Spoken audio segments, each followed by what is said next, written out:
It was an exciting time to be a college student in 1806. Religion was much in the public eye as the Second Great Awakening swept the land. Inspired by the work of English missionary William Carey in India, a freshman named Samuel Mills gathered 4 fellow students from Williams College in Massachusetts to apply Carey's famous motto, "Expect great things from God and attempt great things for God." While they were praying, they were caught in a thunderstorm and took refuge in a nearby haystack. The gathering became known as the Haystack Meeting. These 5 college students came to the conviction that the field is the world. Their zeal inspired other students in nearby colleges who also formed small campus societies to stir up student interest in missions. 4 years later, Samuel Mills and 4 seminary classmates took a petition to the General Association of Congregational Churches. They requested that the association form a society to send them out as foreign missionaries.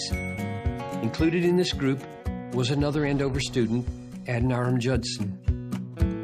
This led to the formation of the American Board of Commissioners for Foreign Missions, eventually the largest missions group during the 19th century.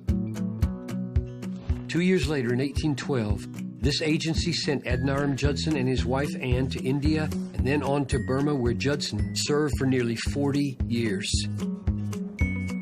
When he died, he left the translated Bible, 100 churches, and more than 8,000 believers. But the Judsons were not actually the first to go from America. The very first American to go as a missionary was a former slave named George Liele.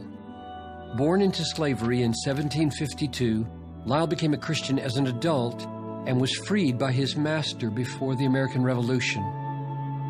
Liele became the founding pastor of the first African Baptist church in British-occupied Savannah, Georgia. But during the Revolutionary War, Liele worried about the risk of re-enslavement in the American South. So in 1784, he left for Kingston, Jamaica, to preach the gospel and to start a second church there 30 years before the Judsons were sent out. 80 years later, inspired by Samuel Mills and the Haystack Prayer Movement, another group of college students initiated a second wave of student missions. One of the leaders, Robert Wilder, was a student at Princeton. His sister Grace was a student at Mount Holyoke. They read a booklet of missionary testimonies written by the Cambridge seven very popular students at the University of Cambridge in England who had decided to become missionaries to China. Their testimonies inspired Robert and Grace Wilder to spend the next year praying for 1,000 student volunteers to go to the mission field. During that year, Robert toured 167 campuses across the nation and Canada, waving the banner for foreign missions. At the end of this tour, 2,100 young men and women had made a decision to serve on the mission field. Having laid this foundation for the student volunteer movement, Robert and his wife sailed for India to begin their own missionary work. Over its history, the student volunteer movement sent out more than 20,000 students. Over time, it merged with several organizations and eventually ceased by the middle of the 20th century. But the world-changing passion for global missions among college students continued.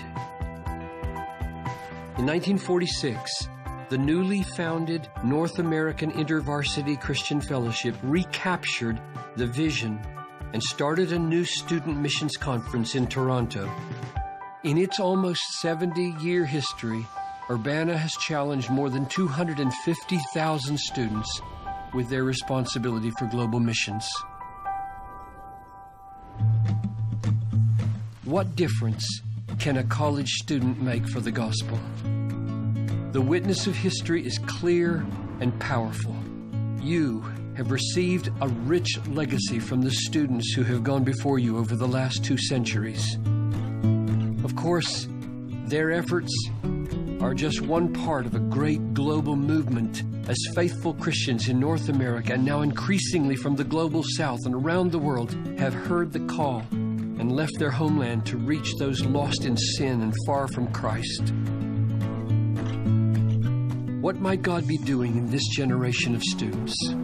What might He be doing to bring the good news of Christ's saving death and resurrection to the unreached peoples of the world? The story of student missions is still being written.